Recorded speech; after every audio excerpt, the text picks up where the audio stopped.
Hey lovelies, welcome back to Kisima, your watering hole for all things faith and mental health. If you're joining us for the first time, welcome. My name is Bernie, and if you're coming back, thank you for returning as usual. Today is a continuation of last week's video where we talked about self-sabotage. So in just kind of praying and meditating a little bit more about this concept, two more things came to me around why we tend to self-sabotage. And the first one that came up was being apologetic for being blessed. So it took me a while to actually wrap my brain around this and to realize how this is a habit that I consistently live in. So in my old church, I used to lead praise and worship there. And there's a lady who constantly used to come up to me and be like, Brittany, you know you're spoiled, right? And I'm like, I'm not spoiled. I don't know why she keeps saying this to me. She's like, and I kept saying, no, I'm blessed. She's like, no, you're spoiled. And I was like, okay, fine, whatever. And I'd be like, but I'm blessed. But slowly I started kind of almost hiding or downplaying my blessings. So, God has blessed me with an amazing family. I feel like I don't talk about my family much. God has blessed me with an amazing husband. God has blessed me with, amazing opportunities, even moving from Kenya here. God has blessed me with amazing friends. God has blessed me with an amazing, mindset and ability to see beauty in all things. God has given me an amazing relationship with Him. And even in those things, sometimes I feel like I downplay it and almost want to be apologetic for being so blessed, for being so optimistic, for being so kind of connected to people, for loving other people, for wanting to always be, extroverted and mingling, things like that. I feel like sometimes I'm walking around apologetic for the things that make me me. And I'm curious, how are you showing up in the same way? If God has given you with skills for writing and you're too afraid to publish a book, or you're too afraid to start that blog, you're too afraid to start posting those videos, forgetting that your blessings are a testimony to somebody else. There's somebody out there waiting to read what you're going to write, waiting to hear the video you're going to share about the message in your heart, waiting to hear the kind of family you grew up with and how you overcame any struggles there, to hear about even the families you grew up in where things were amazing. You had a 2-parent household and they were loving, and you didn't go through the teenage year tantrums or whatever. There are parents who need encouragement that their children's teenage years don't have to be terrible because you didn't go through terrible teenage years. Somebody is waiting to be encouraged by your story, but because it's not struggly enough, you're not talking about it. And I'm guilty of that. I'm totally guilty of that. I was having a conversation with my best friend the other day. We were talking about reasons why people go into the helping fields, or let's say counseling. It's people who have experienced trauma, people who've experienced hardship, or people who are just bubbling over with gratitude for the life they had. And I'm in the third category. I can't share that I've experienced anything so tragic that has really shifted my view of the world, or my view of God. And if I have, just God has given me such a optimistic perspective that I'm able to see it in the context of, this is a circumstance. It's not a defining moment for me. I hope I'm explaining that clearly. My family and I, we've been in car accidents galore, and I'm always yeah, but I didn't die, so then I got something to live for. Versus I almost died 5 times and I'm so afraid every day to go outside. That is somebody's story, but it's not mine, and I'm grateful for that. But I don't talk about that. I've shared in the past about I'm a kidney donor, and even sometimes I have trouble talking about that. It's a bad thing when people are wow, I want to understand that God still works miracles where He would ask a stranger to donate a body part to another stranger and they do it, right? There's somebody waiting to hear my story and to be encouraged in that. And there's somebody waiting to hear your story and to be encouraged by it. But we're so apologetic and so ashamed, almost we're embarrassed about being blessed, that we're not talking about it. So that was point number 1. And point number 2 around self-sabotage, another one was being unprepared for what you prayed for. Man, listen, like I prayed for a business. I prayed for like clarity around my vision and purpose. And God was like, write this book, start this vlog,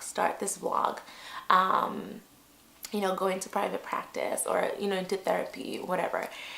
Start Kisima. And I can't even be consistent with videos. Like, and I'm just being transparent right now. Like, y'all know how many weeks I've skipped because most of you check on me and be like, girl, where's the video?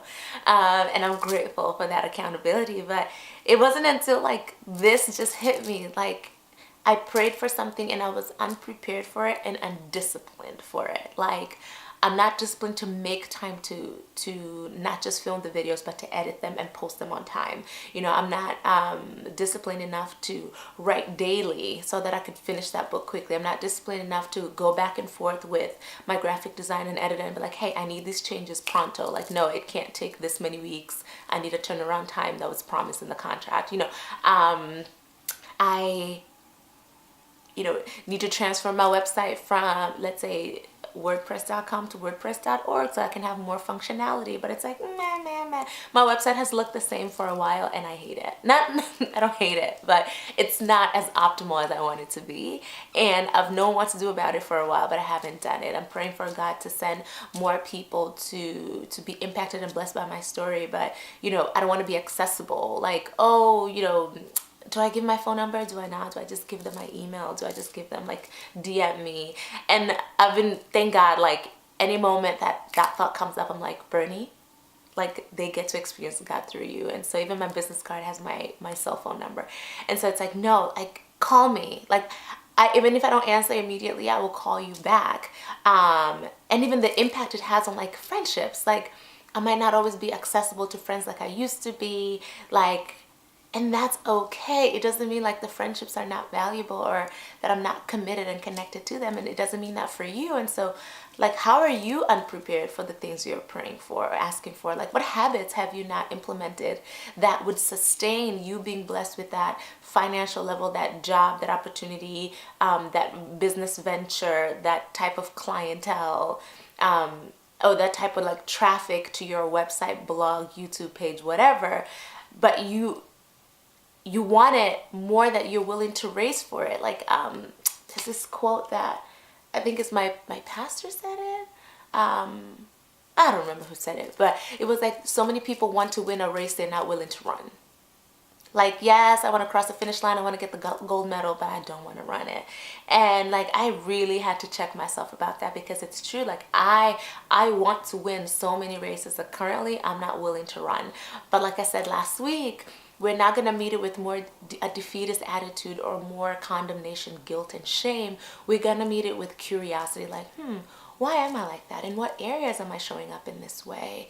What new habits do I get to implement moving forward? Like, how do I get to live in gratitude about the things that I've prayed for and preparing for them to come, about the life I've already had so far, about the experiences and the wisdom that I've gained so far, about the knowledge and understanding that God has blessed me with so far, about the promises He's made to me in His Word, Lord, that I am the head and not the tail, I'm above and not beneath, like anything that I ask for, like He will give to me, that if I knock, the door will be answered, that He wants me to have a life and have it more abundantly. Like, how do I get to sit and live that daily? And how do I get to share that with other people, that they get encouraged in their own life journey, so that one, they're not apologetic about their own blessings, and two, they're as prepared as possible for whatever they're praying for, because I've learned about the dysfunction that comes in not being prepared in those ways or downplaying God's blessings for me. And so I pray this encourages you. I pray that this calls you to dig deeper and to continue on this journey of self-discovery and this journey of allowing God to show you yourself and to allow Him to show you Himself, so that you can see how much grander and greater and abundant your life can be, and how you are meant to bless somebody and they are waiting for you. Like, they're waiting for you to make that video, to write that book, to share that poetry, to sing that song, to start that business, to make that speech or that motivational video.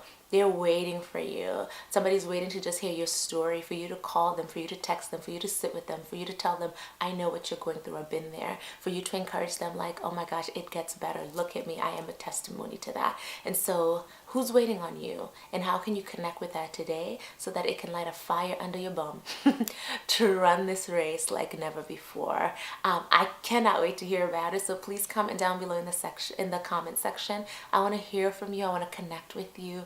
I want to run this journey with you. I want to see how I can encourage you. I want to see how your network can connect with my network, and we can continue building a world of people who are eager to love, serve, and contribute on this earth.